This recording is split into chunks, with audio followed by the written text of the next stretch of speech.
Good morning, students. Welcome to the class.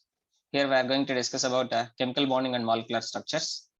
First of all, it is about chemical bond. A force that acts between two or more atoms to hold them together as a stable molecule is called as chemical bond. The chemical bonds are classified mainly into two types. Here you are seeing the chemical bonds are classified into two types. First one is a strong bond. Second one is a weak bond. Strong bond means the interatomic energy, if it is going to be 200 kilojoules per mole, then that is said to be a strong bond.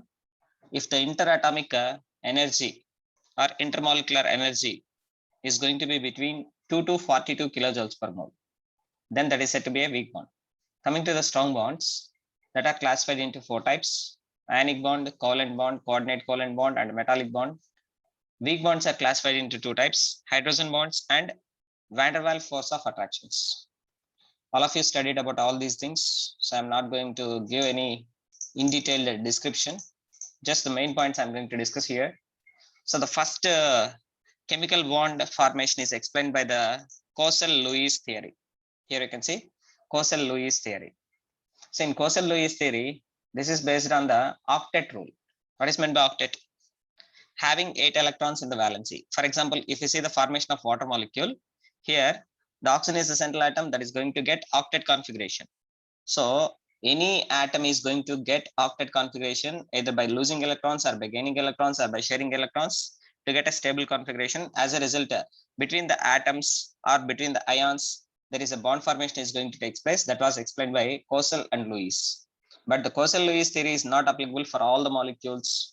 He explained only some of the molecules and their formations. For example, if you consider the BeCl2, beryllium chloride, here the central atom is beryllium. It is not having octet configuration. See this one, here 2 electrons are there, here 2 electrons are there. So the central atom beryllium is going to possess only 4 electrons in its valency of the formation of the chemical bond. Hence, the Coastal-Lewis approach is not applicable for the chemical bond formation in all the molecules. On which basis Coastal-Lewis theory is expressed? Based on octet rule. So there is some exceptions are there. First one is incomplete octet molecules, that is electron deficient molecules. BeCl3 is an example of electron deficient molecule. This is the central atom boron having only 6 electrons in its valency shell. No octet is there. That is called as incomplete octet. This type of molecules formation was not explained by Coastal-Lewis theory. And coming to the second exception for octet rule, expansion of octet or electron rich molecule. See this molecule PCl5. The central atom phosphorus is having total electron pairs are 5. That is 10 electrons are present in the valency shell of central atom of phosphorus in the formation of PCl5. That is the expansion of octet. This was not explained by Coastal-Lewis theory based on octet rule. The examples for expansion of octet are PCl5, SF6, IF7. All these are not obeying octet rule. BeCl2, HgCl2, GaCH3 taken thrice. All these are not obeying octet rule. These molecules are the examples of incomplete octet molecules. These molecules are the examples of expansion of octet molecules. And next one is a pseudo inert gas configuration. In the case of pseudo inert gas configuration, first of all, we have to know inert gas configuration and pseudo inert gas configuration. Inert gas configuration means having 8 electrons in the valence is called as inert gas configuration. Having 18 electrons in the valence is called as pseudo inert gas configuration. Suppose if you check Ga3 plus gallium electronic configuration is 1s2, 2s2, 2p6, 3s2, 3p6, 3d10, 4s2, 4p1. By removing these 3 electrons, then gallium is going to exhibit oxidation state of +3. Then the valency shell is going to have 3s2, 3p6, 3d10. Having 18 electrons in the valency shell is called as pseudo inert gas configuration. But octet rule is explained only about octet configuration, but not about pseudo octet configuration. And the next one is exception. Cations having electrons between 9 to 17 in their outermost shells. These ions formation is also not explained by Coastal-Lewis approach, because Coastal-Lewis theory considered only the octet configuration. That means any atom is ready to lose or gain or share the electrons to get stability by having octet configuration. But all these molecules ions are not obeying the octet configuration. And coming to the odd electron molecules, NO contain odd electrons, NO2 contain odd electrons, ClO2 contain odd electrons. So these molecules, their valency shell is not having octet configuration, and these are having odd electron molecules. The formation of odd electron molecules also not explained by Coastal-Lewis theory. Next topic is valency. What is meant by valency? Valency means, first of all, it was defined by the scientist Frank Land. The scientist name is Frank Land. And here we can express the valency in terms of hydrogen. We can express the valency in terms of oxygen. Suppose if we consider first A group, second A group, third A group, fourth A group, fifth A group, sixth A group, and seventh A group elements, that is sodium, magnesium, aluminum, silicon, phosphorus, sulfur, chlorine. Sodium combines with one hydrogen. Its valency is 1. Magnesium combines with 2 hydrogens, valency is 2. Aluminum combines with 3 hydrogens, valency is 3. Silicon combines with 4 hydrogens, valency is 4. Phosphorus combines with only 3 hydrogens, valency is 3. Sulfur combines with only 2 hydrogens, valency is 2. Chlorine combines with only 1 hydrogen, that is valency is 1. So when we are going to express the valency of the elements in terms of hydrogen, from first A group to fourth A group, the valency of the elements get increases from 1 to 4. And from fourth A group to seventh A group elements, the valency decreases from 4 to 1. But whereas in the case of valency expressed in terms of oxygen, see this one, valency expressed in terms of oxygen valency is 2. Again, I'm taking the same elements, sodium, magnesium, aluminum, silicon, phosphorus, sulfur, chlorine. But when the valency is expressed in terms of oxygen, every 2 sodium ions can combine with 1 oxide ion. Every 1 magnesium ion combines with 1 oxide ion. Every 2 aluminum ions combines with 3 oxide ions, like that. So here, with respect to oxygen, sodium valency is 1. With respect to magnesium, with respect to oxygen, magnesium valency is 2. With respect to oxygen, aluminum valency is 3. Like that, if you observe from sodium to chlorine, that is from first A group elements to seventh A group elements, with respect to oxygen, the valency is going to get an increase. Very simple. To understand the valency, here I'm going to take the oxidation states. I'm going to write the oxidation states. All of you know oxygen is going to be in -2 oxidation state. Sodium is present in +1 oxidation state. So its valency is 1. Here oxygen is present in -2 oxidation state. Magnesium is present in +2 oxidation state. Magnesium valency is 2. Here oxygen is present in -2 oxidation state. Aluminum is present in +3 oxidation state. Valency of aluminum is 3. Oxygen is present in -2. Silicon is present in +4 oxidation state. Valency is 4 with respect to oxygen. Oxygen is present in -2 oxidation state. Here phosphorus is going to be present in +5 oxidation state. So with respect to oxygen, phosphorus valency is 5. And here oxygen is in -2 oxidation state. Sulfur is going to be in +6 oxidation state. With respect to oxygen, sulfur valency is 6. Like that, with respect to oxygen, chlorine valency is 7. So simply we can say that with respect to oxygen, the valency of the elements from first A group to seventh A group increases from 1 to 7. But when we compare the valency of the elements from first A group to seventh A group with respect to hydrogen, what is happening? From first A group to fourth A group, the valency increases from 1 to 4 and then decreases to 1. So that is about valency of elements with respect to hydrogen and with respect to oxygen. Yes, here you can observe. We can also calculate the valency. Valence is equal to number of electrons. And valence is equal to 8 minus number of electrons. When we use the valence is equal to number of electrons, this formula is used for first A group elements to fourth A group elements. And the valency is equal to 8 minus number of electrons is used for the elements from 50 A group elements to 80 A group elements or 0 group elements. So then you can easily get these values. That is 1, 2, 3, 4 and then 4, 3, 2, 1, 0. So that is about the calculation of valencies. Once again, from first A group elements to fourth A group elements, the valency is equal to its group number. From 50 A group elements to 0 group elements or 80 A group elements, the valency is equal to 8 minus its group number or 8 minus number of valency electrons. 50 A group elements contain valency electrons 5. 6th A group elements contain valency electrons 6. 7th A group elements contain valency electrons 7.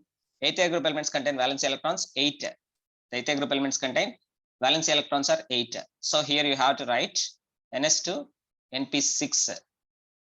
0 group elements, the general electronic configuration is NS2 NP6. So then we are going to get the valency of 8th A group elements is equal to 0. That's why the 0 group elements, they're called 8th A group elements, they're called as 0 group elements. So we can say either it is 8th group elements or 0 group elements because valence is going to be equal to 0.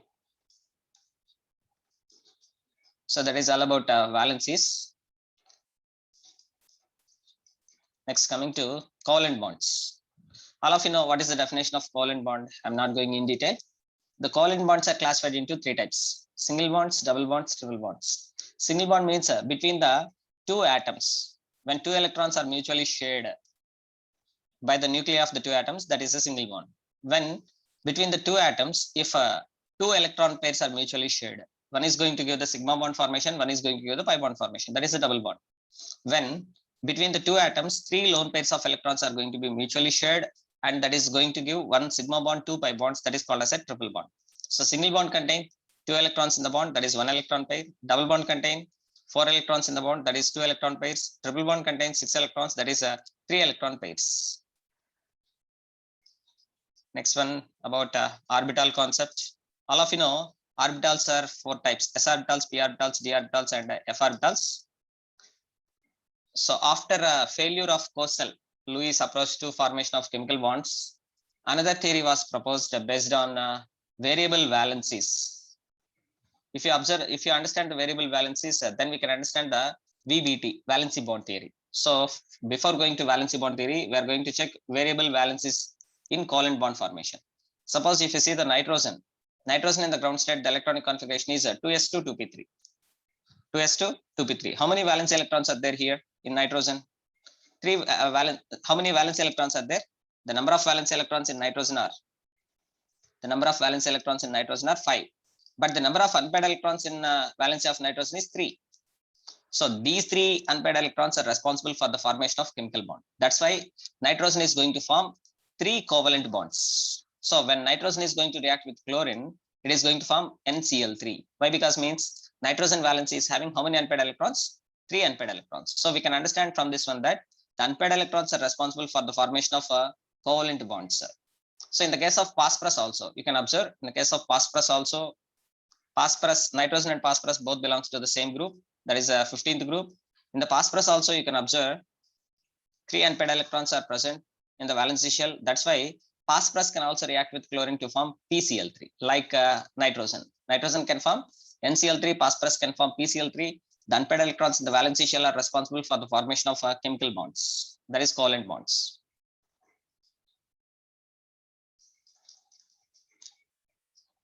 Yes, here you can understand the remaining all the things. If you take the sulfur, when sulfur is going to be taken in the ground state, what is the atomic number of sulfur?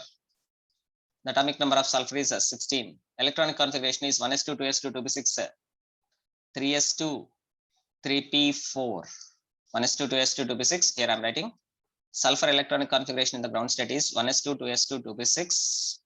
Next is 3s2, 3p4. That is 16. Here, how many unpaired electrons you can observe? 2 unpaired electrons. So that's why sulfur can react with 2 fluorines to form SF2 in the ground state. But when the first excited state is taken, in the case of first excited state, here the pair of electrons are getting unpaired. This one electron is going to jump into this orbital. Then what you will get? This 3p4 becomes as 3p3 and 3d0 becomes as 3d1. Now how many unpaired electrons are there? 4 unpaired electrons are there. So sulfur in the first excited state is having 4 unpaired electrons. Hence sulfur can react with fluorine to form sulfur tetrafluoride. Sulfur in ground state can form sulfur difluoride. In first excited state forms sulfur hexa tetrafluoride. In the second excited state, see the second excited state, here this paired electron is going to get unpaired, jumping into this orbital. Then what you will get? 3s1, 3p3, 3d2. How many unpaired electrons are present here? 6 unpaired electrons are present. So all these 6 unpaired electrons are causing to the formation of covalent bonds with fluorines. Then we will get SF6. So what are responsible for the formation of chemical bonds? What are responsible for the formation of chemical bonds? What you can understand? The presence of unpaired electrons are responsible. The presence of unpaired electrons are responsible for formation of chemical bonds. So where these unpaired electrons are present, which unpaired electrons are responsible? The unpaired electrons present in valency shell. The unpaired electrons present in valency shell are responsible for the formation of chemical bonds. So by understanding all these things, you can understand how many bonds can be formed by the atoms. Just think whether they are having a one unpaired electron or two unpaired electrons or three unpaired electrons. Based on that, we can expect how many bonds can be formed. Yes, coming to the characteristics of covalent compounds. First of all, physical states of covalent compounds. Covalent compounds are found in all the three states, that is gas state, solid state, as well as in liquid state. In gaseous state, we can find separate molecules. For example, H2 gas. In H2 gas, between hydrogen atom and hydrogen atom, what is there? Covalent bond is there. Again, H2 gas molecule, covalent bond is there. This is a discrete molecule, small molecule. This is a small molecule. So between these small molecules, attractions are there. Van der Waals force of attractions are there. So covalent bonds, that is covalent compounds, can exist in gaseous state. The covalent compounds can exist in solid state. For example, solid state is water, ice. In ice, water taken in the ice form, covalent bonds are there. Water in the liquid state, covalent bonds are there. Water in the gaseous state, covalent bonds are there. So covalent compounds are existing in gaseous state, solid state, as well as in liquid state. But in gaseous state, we can find the separate molecules, that is discrete molecules. Whereas in the liquid state and solid state, we can find associated molecules. Association means one is going to bonded with another molecule very closely packed. That is called as association. So why it is happening means this is because of strong van der Waals forces as well as hydrogen bondings that is causing to the association of the molecules in liquid state as well as in solid state. Yes, if you observe the 17th group elements, if you observe the 17th group elements, in the case of 17th group elements, fluorine, chlorine, bromine, iodine, and astatine. Here I am writing fluorine, chlorine, bromine, iodine, and astatine. Of course, astatine is a radioactive element, so that's why it should be written as 80 only, but not 82. So fluorine, fluorine to chlorine to bromine to iodine and astatine. As the atomic number increases, atomic mass increases. As the atomic mass increases, the van der Waals forces of attractions increases. Because of van der Waals forces of attractions, the state of matter changes from gases to solids. Once again, the state of matter changes from gases to solids. So what are gases means? Fluorine and chlorine are going to be in gaseous state. Bromine is going to be in liquid state, whereas iodine is going to be in solid state. So the state of matter is going to change from gases to solids, because as the atomic number increases, atomic mass increases, that causes to increase of van der Waals force of attractions. So the physical state of any matter depends upon the forces of attractions between the atoms or ions or molecules. And coming to the covalent solids, in the solid state chapter in the second year, you studied about classification of solids. One of for the solid is covalent solids. In the covalent solids, we can find the discrete particles, they are the atoms. Once again, in covalent solids, the discrete particles are the atoms, and all the atoms are held together by covalent bonds, and they are going to be forming a infinite three-dimensional giant structure. For example, diamond, graphite, aluminum nitride, silicon carbide, silicon dioxide, all these are the examples of covalent solids. Of course, this is important for second year PUC as well as for JEE and NEET. This is important from the chapter solid state. Remember, examples for covalent solids are diamond, graphite, aluminum nitride, silicon carbide, silicon dioxide, and the discrete particles of covalent solids are atoms. And the forces of attractions in covalent solids are covalent bonds. And coming to the molecular solids, if you observe the molecular solid dry ice, that is solid carbon dioxide. Between one carbon dioxide molecule to another carbon dioxide molecule, you can observe only van der Waals force of attractions. So between one molecule to another molecule in solid state, if only van der Waals forces of attractions are going to exist, that solids are called as molecular solids. Once again, the force of attractions in molecular solids are van der Waals forces. The force of attractions in covalent solids are covalent bonds. Examples for molecular solids are solid iodine, dry ice, that is solid carbon dioxide, etc. Next, coming to the conductivity. Whether these compounds can conduct electricity or not. Which compounds? Whether the covalent compounds can conduct electricity or not. Yes, covalent compounds, they are having the molecules only but not ions. So because of the absence of free ions and because of the absence of free electrons, covalent molecules does not conduct electricity. But few polar covalent compounds, due to their self-ionization, they can conduct electricity. For example, if you take the water can undergo self-ionization to produce hydronium ion and hydroxide ion. So when the water is undergoing self-ionization to form the ions, then that water can conduct electricity. Of course, water is a covalent compound. So most of the covalent compounds are the bad conductors of electricity because of absence of free electrons and because of absence of free ions. But few polar covalent compounds are having conductivity because of self-ionization. Suppose one more example, if you take 2 moles of ammonia, the 2 moles of ammonia can undergo self-ionization to form ammonium ion and that is amide. NH2 minus is called as amide. Here I am writing NH4 plus, all of you know, ammonium ion. NH2 minus ion is called as amide ion. So which type of covalent compounds can have conductivity means the covalent compounds which are polar, first of all, the covalent compounds which are polar in nature and which can undergo self-ionization, they can only conduct electricity. The examples are water molecules and liquid ammonia. They are the covalent molecules, they can conduct electricity. This is important for JEE and NEET. And next, coming to the solubility.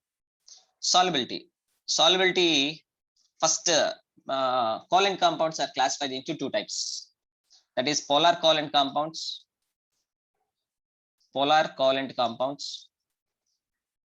and non-polar covalent compounds. Polar covalent compounds and non-polar covalent compounds. Polar covalent compounds are soluble in polar solvents. The polar covalent compounds are soluble in polar solvents, and non-polar covalent compounds are soluble in non-polar solvents. That is about solubility of covalent compounds. Next, coming to isomerization. To know about isomerism, first we have to know the formation of a covalent bond. Whether the covalent bond formation is directional or non-directional. The formation of covalent bond is directional. If the bond is directional, such compounds can show isomerism. Once again, if the bond is directional, such compounds can show isomerism. For example, we are studied isomerism in organic compounds. That is structural isomerism as well as stereoisomerism. So once again, the covalent compounds, because of directional covalent bonds, they can show isomerism. This is important for NEET examination, for CET also. Next, coming to the reactions. Covalent compounds. When any covalent compound is undergoing a reaction, there must be breaking of old bond and there must be formation of new bonds. This will take some time. So that's why the reactions between covalent compounds are very slow. So based on valency electrons, another theory was proposed to explain the formation of bonds, to explain the formation of molecules. The theory is valency bond theory. The valency bond theory was presented by Heitler and London, and this theory was extended, that is elaborated by the scientist Pauling and Slater. On which basis they are going to explain means based on the valency number of electrons. So before going to know the electrons, where the electrons are going to be present, electrons are going to be present in the orbitals, s orbitals, p orbitals, d orbitals, f orbitals. So when we know the shape of the orbitals, then only we can say about the direction of the formation of the bond, because covalent bonds are directional. So s orbitals are spherical in shape, p orbitals are double in shape, d orbitals are double in shape, f orbitals are complex in shape. So based on the nature of orbitals, we can say about the extent of formation of the bond. P, D, and F orbitals are directional orbitals. As a result, more overlapping of orbitals can be possible, whereas s orbitals are non-directional, hence less overlapping is possible. And based on nature of overlapping is of 2 types. Linear overlapping is there and sideways overlapping is there. The linear overlapping is also called as coaxial overlapping. Linear overlapping is also known as coaxial overlapping. The coaxial overlapping causes to sigma bond formation, whereas sideways overlapping or lateral overlapping, the lateral overlapping is also called as collateral overlapping. The collateral overlapping that is causing to the formation of pi bonds. So in general, instead of using coaxial overlapping and collateral overlapping, generally we say that linear overlapping of atomic orbitals that is causing to formation of sigma bond, that is more stronger bond. Sideways overlapping of atomic orbitals resulting in the formation of pi bonds. And the extent of overlapping also depends upon the type of the orbitals. If you take the p orbitals and s orbitals, extent of pp overlapping is more than extent of sp overlapping is more than extent of ss overlapping, because s orbitals are having no direction, no particular direction. So the extent of overlapping is very less in the case of s orbitals. The extent of overlapping is more in the case of p orbitals. So we can say that the order of strength of coaxial overlapping, nothing but linear overlapping. Once again, coaxial overlapping is nothing but linear overlapping. The order of strength of coaxial overlapping is pp orbitals overlapping is greater than sp orbitals overlapping is greater than ss orbitals overlapping. This order is important for CET, NEET and JEE. Here you are seeing the extent of overlapping. This is one p orbital, this is one p orbital. P orbital is dumbbell in shape, this p orbital is dumbbell in shape. Both are undergoing overlapping. Which type of overlapping it is? Coaxial overlapping. Of course, this is also called as linear overlapping. So this is the overlapping known as pp overlapping. Here more extent of overlapping is going to take place because both are p orbitals. Whereas here one p orbital dumbbell shape, one s orbital that is spherical shape. When these two are undergoing overlapping, because of non-directional nature of s orbital, here the extent of overlapping is less. Whereas in this case, both are s orbitals, both are non-directional. The extent of overlapping is very poor. So remember this one, extent of overlapping of orbitals is pp overlapping is greater than ps overlapping or sp overlapping is greater than ss overlapping. If the overlapping is weak, the bond strength is also weak. So here you can see the bond strengths based on the overlapping. As the n value is going to increase, the bond strength is going to decrease. For example, if it is the overlapping of orbitals of first shell and first shell, the extent of overlapping is strong, the bond is very strong. If it is the overlapping of orbitals of first orbit and second orbit, then the extent of overlapping is weak. So as the value of n increases, as the value of number of shell increases, the bond strength is going to get a decrease. If the n value is going to be same, suppose 2p orbital overlapping with 2p orbital, 2s orbital overlapping with 2p orbital, 2s orbital overlapping with 2s orbital. In this case, we have to consider the shape of the orbitals. So extent of overlapping is more in the case of p orbitals, next in the case of s orbitals. So we have to take 2p overlapping is more stronger than 2s 2p orbitals overlapping is more stronger than 2s orbitals 2s orbitals overlapping. So that is about extent of overlapping. And you know about formation of sigma bond and pi bonds. How the sigma bonds are going to be formed when two atomic orbitals are going to be linearly overlapping. See this one, this is the linear overlapping or coaxial overlapping that is resulting in the formation of sigma bond. So s orbital linear overlapping can result in the formation of sigma bond. Of course, s orbital and p orbital. S orbital is dumbbell, p orbital is double dumbbell. Sorry, s orbital is spherical. Sorry, s orbital is spherical, p orbital is a dumbbell. When s orbital and p orbital undergoing coaxial overlapping, this is the extent of overlapping. Here the extent of overlapping is more with compared to this one. So s and p orbitals can also undergo coaxial overlapping, resulting in the formation of sigma bond. All of you know about pi bond formation, that is lateral overlapping causes the formation of pi bonds. So which bond is more stronger? Means sigma bond is more stronger than pi bonds. Next topic, hybridization. Why we use hybridization? What is the need of hybridization?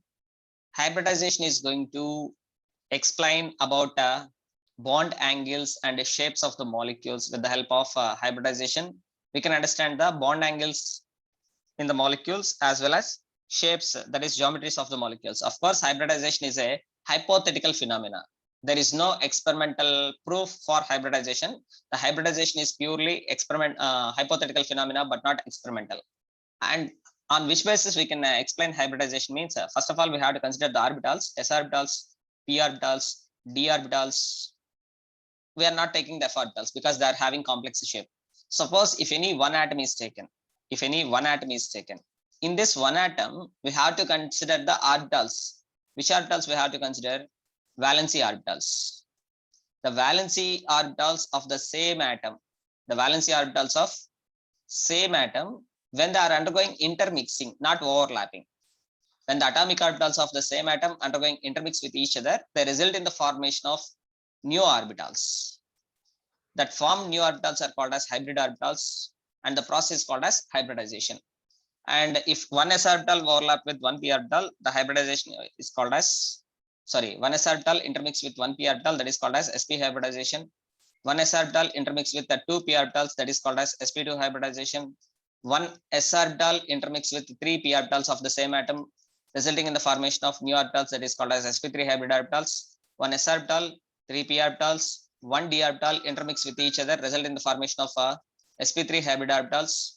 Next, 1 s orbital, 3 p orbitals, and 2 d orbitals intermixing, resulting in the formation of new orbitals, that is called as sp3d2 hybrid orbitals. Like that, 1 s orbital, 3 p orbitals, and 3 d orbitals intermix with each other, resulting in the formation of new orbitals, they are called as sp3d3 hybrid orbitals. So all of these we studied in the classes itself, so no need of any explanation, I think so. But one thing you have to understand is I'm going to take sp, sp2, and sp3 hybridizations. In sp hybridization, the percentage of s orbital is 50. In sp2 hybridization, the percentage of s orbital is 33.33. In the sp3 hybridization, the percentage of s orbital is 25. If the percentage of s orbital decreases, acidic nature of hydrogens of acidic nature of hydrogen attached to the carbon, hydrogen attached to the carbons decreases. This is the main key point here. So sp hybrid orbitals percentage of s orbital is more. Percentage of s orbital indicates electronegativity. So here electronegativity is more, here electronegativity is less, here electronegativity is very, very less. If the electronegativity is more for any carbon, if it is attached with hydrogen, that hydrogen is more acidic in nature. Here I am taking 3 examples. One is acetylene, C2H2. Second one is ethylene, C2H4. Third one is ethane, that is C2H6. So in this case, what is the acidic nature? Order of acidic nature. The order of acidic nature of hydrocarbons. The order of acidic nature of hydrocarbons is alkenes is greater than alkenes is greater than alkenes is greater than alkanes. On which factor we are going to explain the acidic nature? Based on percentage of S character. If the percentage of S character increases, acidic nature of hydrogen of hydrocarbons also increases.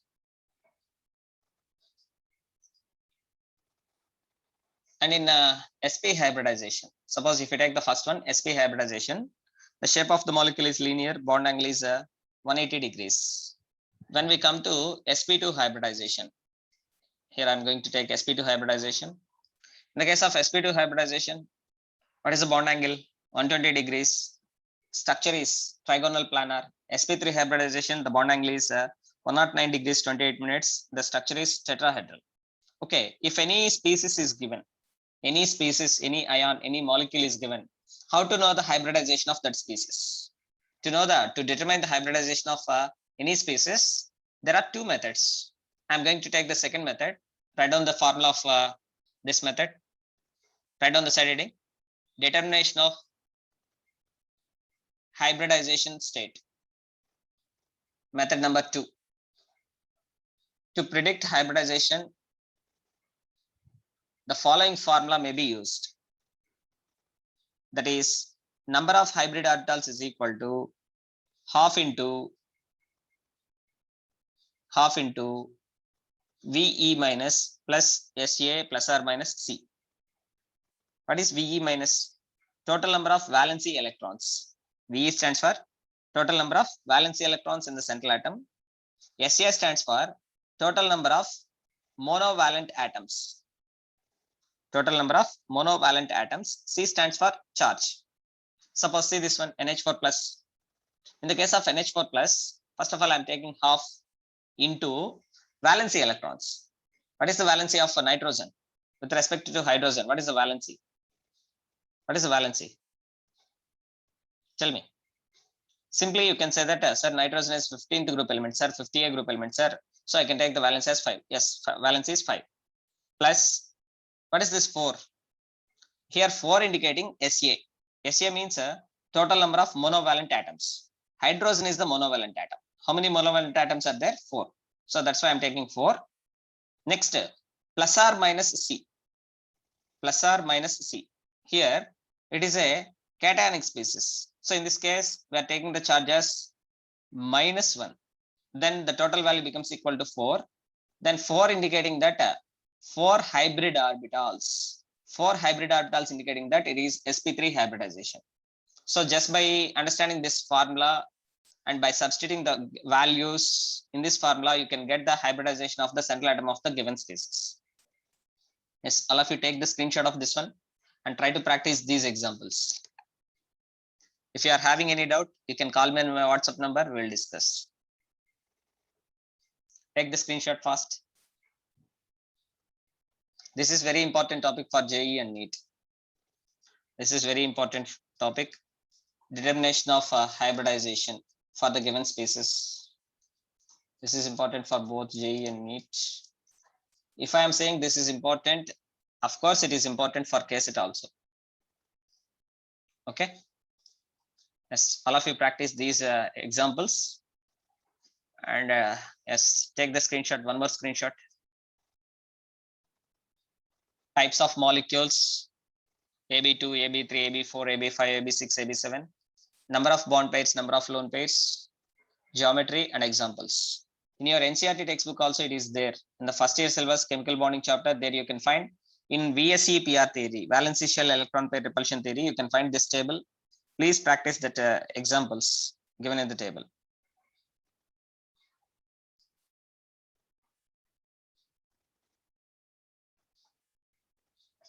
So that is all about hybridization. Here different types of hybridizations are given. SP hybridization, SP2 hybridization, SP3 hybridization, SP3D hybridization, SP3D2 hybridization, SP3D3 hybridization. Already in the classes we explained all these things. Once go through your classwork. After VBT, another theory explained to explain the formation of bonds and to explain the formation to explain the bond angles is valency shell electron pair repulsion theory. VSE PR theory, valency shell electron pair repulsion theory. All of you know about 3 types of molecules having the same hybridization. For your PU examination, you studied. Here I am writing in simple CH4. Next one is NH3. Next one is H2O. In all these 3 cases, the central atoms, that is carbon, nitrogen, and oxygen, they are undergoing same hybridization, that is sp3 hybridization. But what is the major difference here? In CH4, you can find 4 bond pairs, no lone pairs. But in NH3, you can find 3 bond pairs, 1 lone pair. Whereas in the case of water molecule, you can find 2 bond pairs and 2 lone pairs.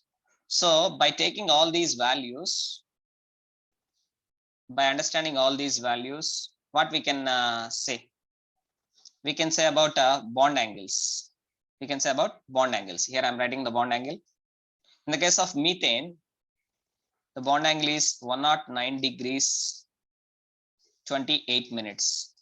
In the case of ammonia, the bond angle is 107 degrees. Whereas in the case of water molecule, the bond angle is 104.5 degrees. But the hybridization is same, sp3 hybridization. So even though the hybridization is same, why the bond angles are going to be decreased? Why the bond angles are decreased? Because of increase in number of lone pairs. So when the number of lone pairs increases on the central atom in the molecule, the bond angles are going to get a decrease. So write down that point. The bond angles depends upon the bond angles depends upon the number of lone pairs present in the valency shell of central atom. And one more thing, as the number of lone pairs increases, the repulsions between the lone pairs also increases. So the order of repulsive forces between the lone pairs and bond pairs is given as lone pair repulsions are more than lone pair bond pair repulsions are more than bond pair repulsions. So as the repulsions get increases, the bond angles get decreases. When the bond angle decreases, the shape of the molecule also changes. So the shapes and bond angles of the molecules depends upon repulsions between electron pairs present in the valency shell of central atom that was given by VSE PR theory. Next, coming to the bond parameters. First parameter is bond length. What is meant by bond length? Suppose these 2 are the bonded atoms. This distance is called as bond length. So what is bond length means? The average distance between the nucleus of 2 atoms is known as bond length. Right on the point. The average distance between the nucleus of two atoms is known as a bond length. Yes, all these things are also explained in the class itself. No need of further explanation. Just write down this one. Factors affecting bond length. First one is a difference in electronegativity. For example, if you observe HF, HCl, HBr, and HI, fluorine is having more electronegativity. Fluorine is having more electronegativity. Iodine is having less electronegativity. If the electronegativity difference decreases, the bond length increases. Once again, if the electronegativity difference decreases, for example, between hydrogen and fluorine, the electronegativity difference is maximum. The bond length is minimum. Between hydrogen and iodine, the electronegativity difference is less. The bond length is more. So bond length depends upon the difference in electronegativity. Delta is called as difference. Relation between bond length and difference in electronegativity is inversely proportional. Here B stands for bond energy. Bond energy directly proportional to difference in electronegativities of the bonded atoms. If the difference in electronegativities of bonded atoms is more, bond strength is more. Once again, if the difference in electronegativities of the bonded atoms is more, bond strength is more. Among the HF, HCl, HBr, HI, which is having more bond strength? HF is having more bond strength because the difference in electronegativities of these two bonded atoms is more. Whereas in the case of HI, the difference in electronegativities of these two bonded atoms is less. So the bond strength is also less. HF is more stronger, whereas HI is less stronger. So here the bond can be broken easily. Okay. Next, coming to bond order. What is meant by bond order? The number of bonds present between the bonded atoms in a molecule is called as bond order. Simply, I am going to give some examples to understand easily. H2 bond order is 1 because between hydrogen atom and hydrogen atom you can find one bond. O2 bond order is 2 because in O2 you can find 2 bonds between 2 oxygen atoms. N2 bond order is 3 because nitrogen is going to be bonded with another nitrogen atom through 3 bonds. So what is meant by bond order? The number of bonds present between the bonded atoms in a molecule. The number of bonds present between the bonded atoms in a molecule is called as bond order. So if the bond order increases, the bond strength increases, the bond length decreases. Once again, if the bond order increases, the bond strength increases, bond length decreases. So the relation between bond length and bond order is inversely proportional. If the bond order increases or the number of bonds increases, the bond length decreases, the bond strength increases. Very important one. So whatever I underlined, whatever I marked, take the screenshots, practice the MCQs on these concepts. Next, coming to resonance. What is meant by resonance? What is meant by resonance?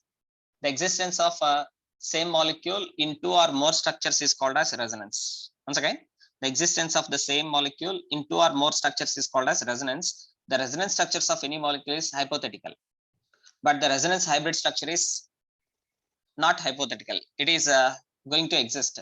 To understand the resonance structures of benzene, I'm going to take alkanes, alkenes, alkynes. First, by taking alkanes, alkenes, alkynes, we can understand about the resonance structures of benzene. In alkanes, between carbon and carbon, the bond length is 1.54 angstroms because between carbon and carbon, single bond is there. Whereas in alkenes, in the case of alkenes, between carbon and carbon, double bond is there. Here single bond is there, here double bond is there. Here the bond length is 1.34 angstroms. In the case of alkenes, the bond length between carbon and carbon is 1.34 angstroms. Whereas in the case of alkynes, between carbon and carbon, triple bond is there. The bond length is 1.20 angstroms. Now coming to the point, in the case of benzene, see this one, this is the benzene. This is a benzene. Tell me, between carbon and carbon, whether single bonds are present, double bonds are present. Here you can find double bond, but here you can find single bond. Here you can find double bond. Here you can find single bond, double bond, single bond. So in the case of benzene, between carbon and carbon, what you can find? Single bonds are present as well as double bonds are present. So if the single bond is present, the bond length between carbon and carbon should be 1.54 angstroms. If double bond is there, the bond length should be 1.34 angstroms. But in the case of benzene, both single and double bonds are going to exist. That's why the bond length between carbon and carbon is going to be intermediate in the case of benzene due to resonance structures of benzene, and the bond length between carbon and carbon in benzene is going to be intermediate between 1.54 angstroms to 1.34 angstroms, and the bond length between carbon and carbon in benzene is 1.39 angstroms. This value is important. Please remember the value. Once again, the bond length between carbon and carbon in benzene is 1.39 angstroms. It is intermediate between alkanes and alkenes. So that's why benzene is going to show properties like alkanes. Benzene is going to show properties like alkenes. What are the properties shown by alkanes? Alkanes are going to show substitution reactions. Alkenes are going to show addition reactions. So now benzene is going to exhibit both substitution reactions like alkanes, addition reactions like alkenes, because of the intermediate bond length between alkanes and alkenes. Take the screenshot of this table. Take the screenshot. So what is the relation between S character and bond length? S character. As the S character increases, as the percentage of S character increases, what about bond length? Bond length get decreases. Once again, I'm going to give the example, alkynes. Alkynes. Percentage of S character is 50. Alkynes contain triple bond. Bond length is less. Next, if you take the alkenes, percentage of S character is 33.33.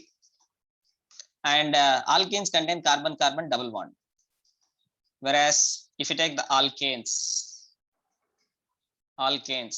percentage of S character is 25.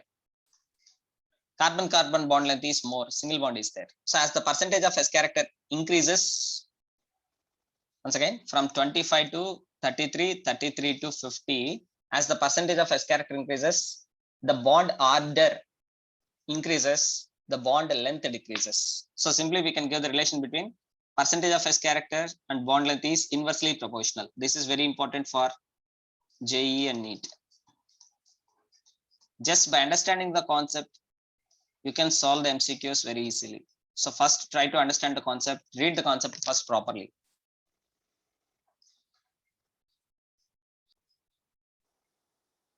Next is a bond angle. As the percentage of S character increases, bond angles increases. See this one, example BeCl2, BCl3, CCl4. In BeCl2, tell me, in BeCl2, hybridization is sp. In BCl3, hybridization is sp2. In CCl4, hybridization is sp3. Percentage of S character is 50, 33.33, and here it is 25. What about the bond length? What about the bond length? In the case of sp hybridization, the bond length is less. In the case of sp3 hybridization, the bond length is more. So as the percentage of S character decreases, the bond length, as the percentage of S character decreases, the bond length, what about the bond length? Increases. Yes, coming to this point here, as the percentage of S character increases, bond length increases. What about bond angle? See the bond angle here. In BeCl2, the bond angle is 180 degrees. In BCl3, bond angle is 120 degrees. In CCl4, bond angle is 109.28 minutes. Percentage of S character is 50, 33, 25. Now tell me, if the percentage of S character is more, bond angle is more. If the percentage of S character is less, bond angle is also less. So the relation between bond angle and percentage of S character is directly proportional. This is also important for NEET and JEE. Important for NEET and JEE. Please practice the MCQs. If you are having any doubts, you can call me on my WhatsApp number. We will discuss. Next relation is a relation between bond angle and number of lone pairs. If the number of lone pairs on the valency shell of central atom increases, the bond angles get decreases. Already we discussed about formation of ammonia, formation of methane, and formation of water molecules and their bond angles. Just to take the screenshot of this one. The relation between bond angle and number of lone pairs is inversely proportional.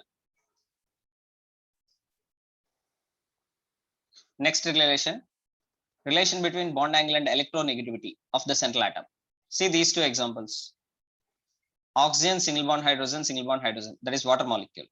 Instead of oxygen at the central atom, oxygen is replaced with sulfur, H2S, hydrogen sulfide. Both are having the similarity in their formulas and structures, but the bond angle is different. Why? Because means oxygen is having more electronegativity, sulfur is having less electronegativity. So if the electronegativity of the central atom decreases, once again, if the electronegativity of the central atom decreases, the bond angles get decreases. Take the screenshot. Remember this formula, write down in your notes. Bond angle is directly proportional to electronegativity of the central atom. If the electronegativity of the central atom decreases, the bond angles of the molecules also decreases. So if the electronegativity decreases, the bond angles decreases. See this one, ammonia, phosphine, arsine or arsine. Here also the bond angles are slowly getting decreased because decrease in electronegativity. So as the electronegativity of the central atoms decreases, the bond angles get decreases. Next, coming to the relation between bond angle, electronegativity of the bonded atoms and size of the atoms, write down the formula. Bond angle is inversely proportional to electronegativity of the bonded atoms and directly proportional to the size of the side atoms. Size of the side atoms. In this case, see in this case, O bonded with Cl bonded with Cl, that is Cl2O. Cl2O. This is OF2. Here it is called as Cl2O. This is called as OF2. In these two cases, the central atom is same, oxygen is same, but the size of the side atoms. Here chlorine is having more size, fluorine is having less size. So as the size of the side atoms increases, the bond angle also increases. Fluorine is having small size, bond angle is less. Chlorine is having large size, the bond angle is more. So relation, bond angle is directly proportional to size of the side atoms. If the central atoms are same, then only you have to take this formula. Okay, take the screenshot of these examples.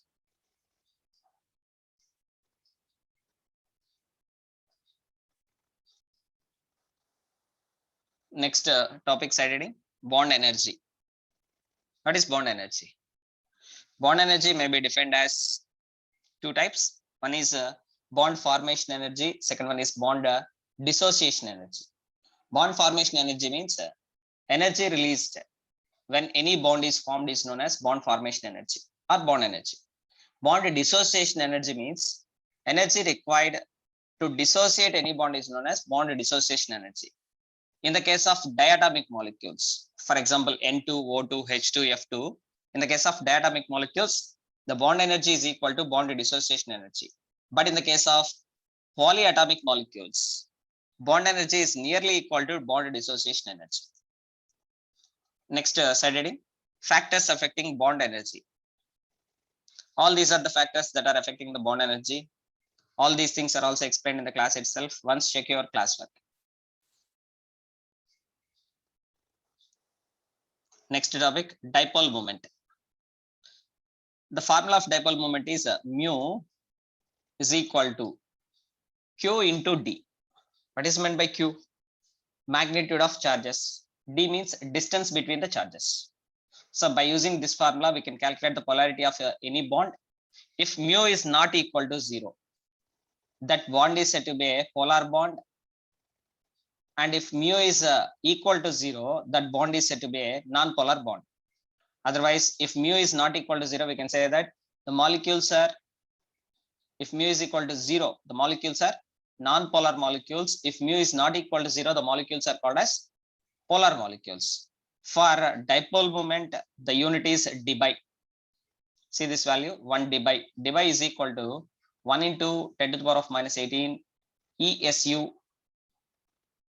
coulomb meters. Instead of ESU, here we are taking coulomb meters, then the value is 3.33 into 10 to the power of minus 30 coulomb meters.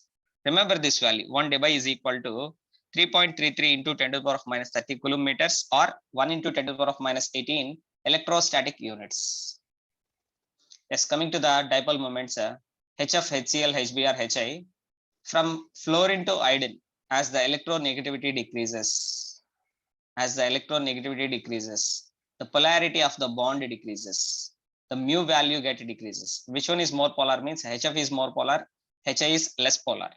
If mu value is equal to 0, such molecules are called as non-polar molecules. For example, H2, F2, Cl2, Br2, O2, all these are called as non-polar molecules. In the case of non-polar molecules, mu is equal to 0. Mu is equal to 0 indicating the molecules are non-polar. Suppose if you are going to compare three molecules, one is ammonia, second one is phosphine, third one is NF3. In the case of ammonia, by observing this structure here, this lone pair electrons dipole moment is working in this direction. This hydrogen nitrogen bond dipole moment is working towards nitrogen. This dipole moment is working towards nitrogen. Here the dipole moment is working towards nitrogen. Resulting dipole moment is working in this direction. So there is no cancellation of dipole moment in the case of ammonia. Net dipole moment is calculated as 1.47 dV. Whereas in the case of phosphine, as the electronegativity decreases, the dipole moment decreases. Of course, both ammonia and phosphine both are having same structures, but the polarity of the molecule get decreases because of less electronegativity of the central atom. Whereas in the case of NF3, if you are going to take NH3 and NF3, in NH3, the terminal atoms are less electronegative hydrogen atoms. Whereas in the case of NF3, the terminal atoms are more electronegative fluorine atoms. Now, in this case, here dipole moment is working in this direction. This lone pair of electrons, the lone pair of electrons dipole moment is working in this direction. Here, bond pair of electrons dipole moment is working in this direction, in this direction, in this direction. So here we can see two types of dipoles working. One is working in this direction, one is working in this direction. So there is a cancellation of dipole moment is going to take place. So net dipole moment of NF3 is going to be 0.24 dV. Whereas in the case of NH3, net dipole moment is 1.47 dV. Then we can say that ammonia is more polar than NF3, right? Next side heading, applications of dipole moment. By knowing about the mu value, we can know about the polarity of the molecules, whether they are polar or non-polar, and we can also say about the geometry of the molecules. For example, if mu is equal to 0, such compounds are called as non-polar molecules, and they are going to be symmetrical molecules. Examples are carbon dioxide, boron trifluoride, carbon tetrachloride, methane, beryllium fluoride. All these are the examples of non-polar molecules and symmetrical molecules. If mu is equal to not equal to 0, if mu is not equal to 0, such compounds are going to be polar molecules and they are going to be unsymmetrical molecules. Water molecules, sulfur dioxide, ammonia, Cl2O, chlorine monoxide, methyl chloride, chloroform. All these are the examples of non-polar. All these are the examples of polar molecules. Why? Because means here mu is not equal to 0. When mu is not equal to 0, they are called as polar molecules. They are said to be unsymmetrical molecules. So by knowing the mu value, what we can determine, we can know about the symmetry as well as geometry and polarity of the molecules. And we can also calculate the percentage of ionic character of any molecule. The percentage of ionic character of a molecule is equal to experimental value of dipole moment of the molecule by theoretical value of dipole moment of the molecule into 100. So by using this one, we can calculate percentage of ionic character. And we can also know about the geometry, sorry, not the geometry. We can know about the geometrical isomerism of the molecule. Geometrical isomerism of the molecule. Two types of geometrical isomerism is observed. One is cis isomer, second one is trans isomer. If same type of groups are present on the same side, that is called as cis isomer. If same type of groups are present on opposite side, that is called as trans isomer. In the case of trans isomer, the two dipole moments are operating in the opposite direction. Net dipole moment is equal to 0.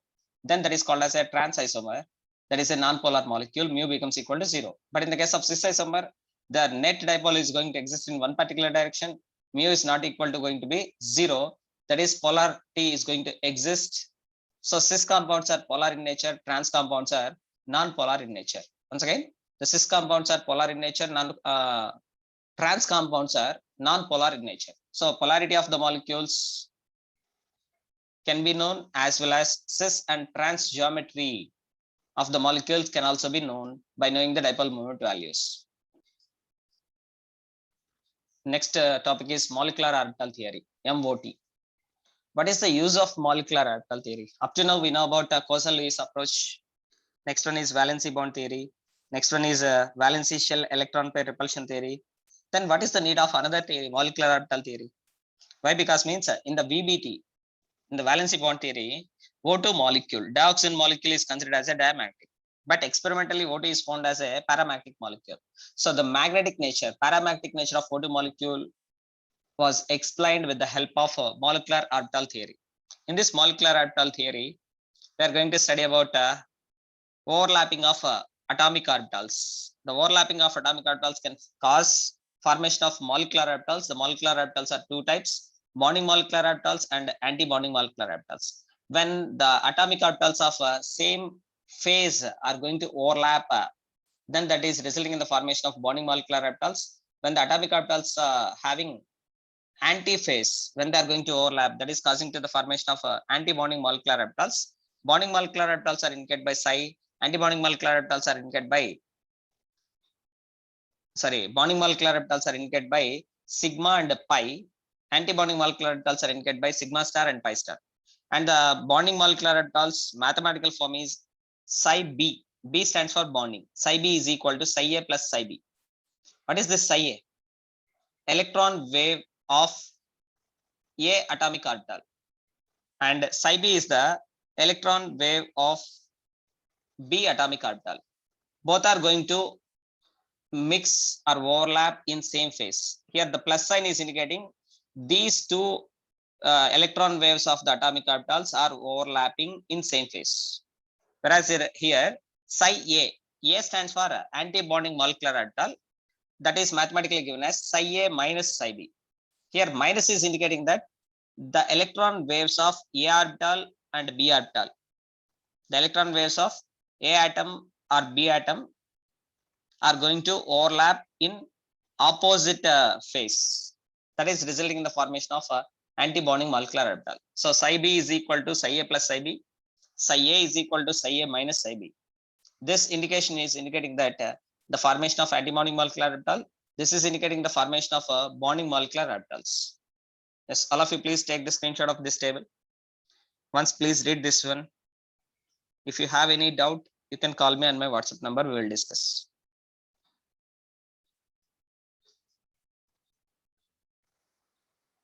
Write on the side heading: energy level diagrams of molecular orbitals. Here the main important are energy level diagrams for O2 molecule, F2 molecule, Ne2 molecule. In the case of O2 molecule, the electronic configuration regarding MOT is sigma 1s, sigma star 1s, sigma 2s, sigma star 2s, sigma 2pz. Next pi 2px is equal to pi 2py. Next pi star 2px is equal to pi star 2py. Next it is the sigma star 2pz. In the class also we explained all these things. Just take the screenshot of this one. Yes, now you can take the screenshot. So this is the molecular orbital energy diagram of O2 molecule. And you know how to calculate the bond order. What is the formula of bond order? What is the formula of bond order to calculate the bond order? The formula is BO is equal to bond order is equal to half into number of bonding electrons minus number of anti-bonding electrons. So try to calculate the bond order for O2 molecule, O2 plus ion, O2 minus ion, O2 2 minus ion, O2 2 plus ion. Then you will get the answers as 2, 2.5, 1.5, 1 and 3. Then you can write the stability order. So what is the stability order? O2 2 plus is greater than O2 2 plus. What is the bond order of O2 2 plus? 3. 3 is greater than 2.5. That is O2 plus is greater than 2. That is O2 is greater than 1.5. That is O2 minus. That is greater than O2 2 minus. So stability order is nothing but decreasing order of bond order. Once again, stability order is nothing but decreasing order of bond order. This is very, very, very important for NEET and JEE examination. So if the bond orders are going to get a decrease like this, the bond lengths are going to increase. So O2 2 minus is having less bond order, indicating more bond length. Here you can see. So order of stability is reverse to the bond lengths. These two are very, very, very important. These two orders are very important. Take the screenshot of this one. Next slide heading: energy level diagrams for B2, C2 and N2 molecules. So this is for N2 molecule. Here you can see increasing energy in N2 molecule. So this is the diagram called as molecular orbital energy diagram for N2 molecule. Let's take the screenshot of this one. Yes, already I explained how to calculate the bond orders for the given species N2, N2 plus, N2 minus, N2 2 minus. You have to calculate the bond orders. Then you will get the answers as 3, 2.5, 2.5 and 2. Then we can write the orders, that is bond order is N2 is greater than N2 plus is similar to N2 minus is greater than N2 2 minus, and the bond length is N2 2 minus is greater than N2 minus is nearly equal to N2 plus is greater than N2, but stability order is N2 is greater than N2 plus is greater than N2 minus is greater than N2 2 minus.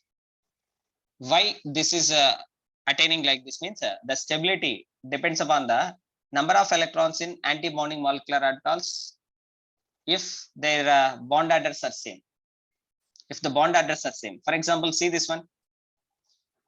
In the case of in the case of N2 plus and N2 minus, both are having same bond order. Then you have to write the electronic configuration based on this one. There, if you find more number of electrons in anti-bonding molecular orbitals, that species is less stable. So according to that, so among N2 plus and N2 minus, which is least stable means N2 minus is least stable. So least stable indicating that more number of electrons are present in anti-bonding molecular orbitals, and number of anti-bonding electrons increases, stability decreases. This is a note. This table is this box is very important for JEE and NEET. Take the screenshot of this one. Practice the MCQs based on this box. Again, I am saying, if you are having any difficulty in understanding while practicing the MCQs, you can call me, we will discuss.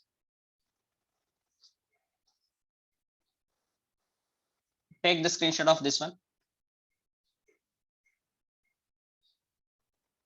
So based on this screenshot also, you are having more MCQs that are most important for NEET and JEE.